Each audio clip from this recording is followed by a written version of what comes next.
Chinese রেস্টুরেন্টে আমরা যে চাউমিন খাই অথবা স্প্যাগেটি যেটাই বলেন, এটা কিভাবে এত সুন্দর কালারফুল এবং ঝরঝরে করে তৈরি করা যায় এবং বাসায় থাকা সিম্পল ইনগ্রিডিয়েন্টস যেটা আমাদের বাসায় রেগুলার থাকে সেগুলো দিয়ে। তো চলেন আমরা তৈরি করে ফেলি। এখন আমি দিয়ে দিচ্ছি একটা বড় হাঁড়িতে পানি, সেটা অলরেডি ফুটে গেছে। যেহেতু আমি একটু বেশি করে বানাবো, তো এখানে আমি দিয়ে দিলাম 2 টেবিল চামচ রান্নার তেল এবং আন্দাজ মতো লবণ। দিয়ে দেওয়ার পরে আমি এখন এখানে দিয়ে দেব 1 প্যাকেট এবং আরও হাফ প্যাকেট মতো স্প্যাগেটি। এখানে আমি লবণ দিয়ে দিলাম। এখানে রান্নার তেল এবং লবণ দেওয়ার কারণ হচ্ছে তেলটা দিলে আপনার যে নুডলসগুলা একদম ঝরঝরে থাকবে, একটার সাথে একটা লেগে যাবে না। আপনার শেষ পর্যন্ত দেখলে বুঝতে পারবেন কী পরিমাণ ঝরঝরে ছিল নুডলসগুলা। আমি 1 প্যাকেট দিয়ে দিলাম, আরও হাফ প্যাকেট দিব। আমি নুডলসগুলো দিয়ে দিলাম। নুডলসগুলো হয় কি ভেঙে টুকরো টুকরো করে দিলে এগুলো আসলে অ্যাকচুয়ালি আমরা নুডলস যেভাবে খাই পর্ক দিয়ে পেঁচিয়ে, সেভাবে আসলে খাওয়া হয় না। তো এভাবেই আসলে নুডলস রান্না করার নিয়ম হচ্ছে এটা। এই নুডলসটা সেদ্ধ হওয়ার এক্সাক্ট টাইম আসলে বলা যায় না, একটু বেশি সময় লাগে। আপনাকে তুলে এভাবে আঙ্গুল দিয়ে টিপে দেখতে হবে। আসলে আমরা ভাত যেভাবে চেক করি অনেকটা সেরকমই। তো এটা দেখেন এই নুডলসগুলো কী পরিমাণ ঝরঝরা, পানি দিয়ে বোঝা যাচ্ছে। তা আমার নুডলসগুলো অলরেডি সিদ্ধ হয়ে গেছে, এগুলো ভালো মতো কুকড হয়ে গেছে। এখন আমি একটা বড় স্ট্রেনারে এগুলো দিয়ে নুডলসটা ঢেলে দেওয়ার সাথে সাথে আপনাকে ঠান্ডা পানি দিয়ে এটা ধুয়ে নিতে হবে, যাতে করে এগুলো একদম ঝরঝরা থাকে। এবং যে পরিমাণ কুকড হওয়ার পরে আপনি এটা নামিয়েছেন, এরপরে যেন আরও বেশি কুক না হয়ে যায়, এই জন্য এটাকে ঠান্ডা পানি দিয়ে ধুয়ে নিতে হবে। এবং ঠান্ডা পানি চারপাশে দেওয়ার পরে এটা আমি রেখে দিলাম এক সাইডে। এখন আমি কড়াই দিয়ে দিলাম চুলার উপর। এটাতে আমি তেল দিব। তেলের মেজারমেন্টটা আমি বলবো না, কারণ আপনাদের নুডলসের পরিমাণ অনুযায়ী তেলটা দিবেন। এখন আমি এখানে তেল দিয়ে দিলাম। এখানে দিব আমি হাফ কাপের একটু বেশি পেঁয়াজ, যেহেতু আমার এখানে নুডলস অনেকগুলো। পেঁয়াজ আসলে খুব বেশি দিতে হয় না নুডলসের মধ্যে।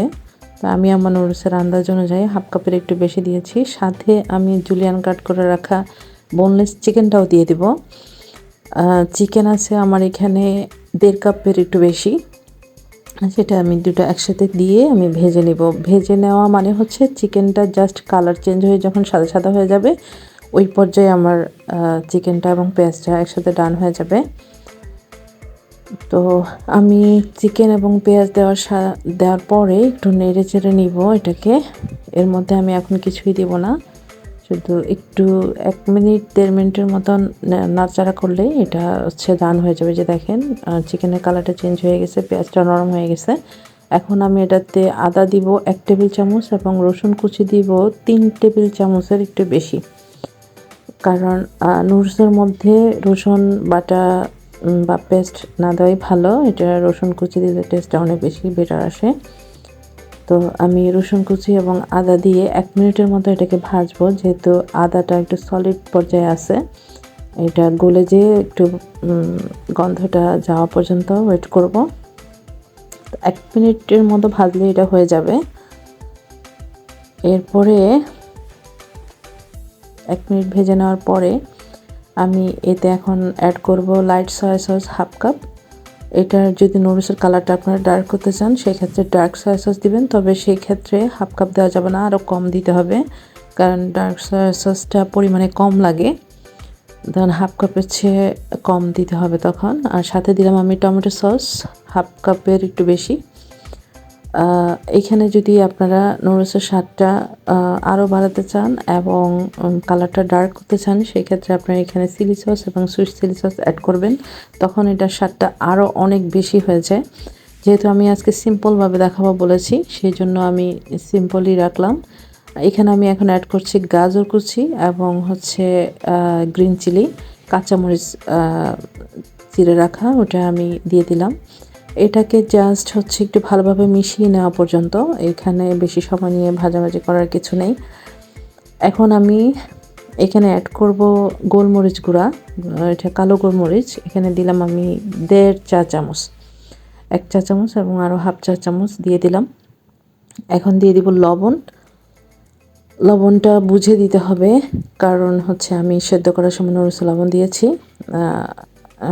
সেদ্ধ করার সময় দিয়েছি, বাট যখন নুডলসটা আমি ধুয়ে ফেলেছি সেখানেও কিন্তু লবণ চলে গেছে।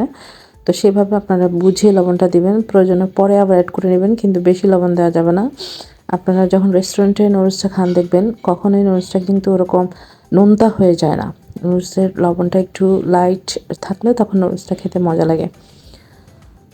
এখন আমি নুডলস দেওয়ার সাথে সাথে দিয়ে দিলাম কেটে রাখা ক্যাপসিকাম। এখানে আপনারা কালারফুল ক্যাপসিকামও দিতে পারেন। আমার বাসায় আজকে এটা আমার বাসায় সবসময়ই থাকে, আজকেও ছিল। তো আপনারা লাল হলুদ ক্যাপসিকাম দিলে এটা আরও বেশি সুন্দর লাগবে। যদি এখানে গাজর দেওয়া আছে, লালটার প্রয়োজন নেই।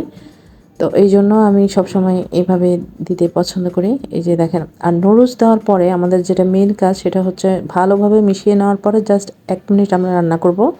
নুডলসটা আসলে মেন হচ্ছে আপনি সসটা তৈরি করবেন। সিদ্ধ নুডলসটা দেওয়ার পরে আপনি আর এটাকে বেশিক্ষণ রান্না করতে পারবেন না। এটা জাস্ট ভালোভাবে মিশিয়ে নেওয়ার পরে 1 মিনিট, আপনার নুডলস যে পরিমাণেই থাকুক না কেন সসের সাথে মিশিয়ে নেওয়ার পরে 1 মিনিটের বেশি রান্না করা যাবে না। এর শেষে কিন্তু আমি একটু টেস্টিং সল্ট দিয়েছি।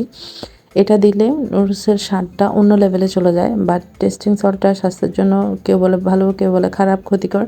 তো যাই হোক, কনফিউশন আছে, এজন্য আমি বাচ্চাদেরকে দেই না। আজকে একটু দিলাম আপনাদেরকে দেখানোর জন্য।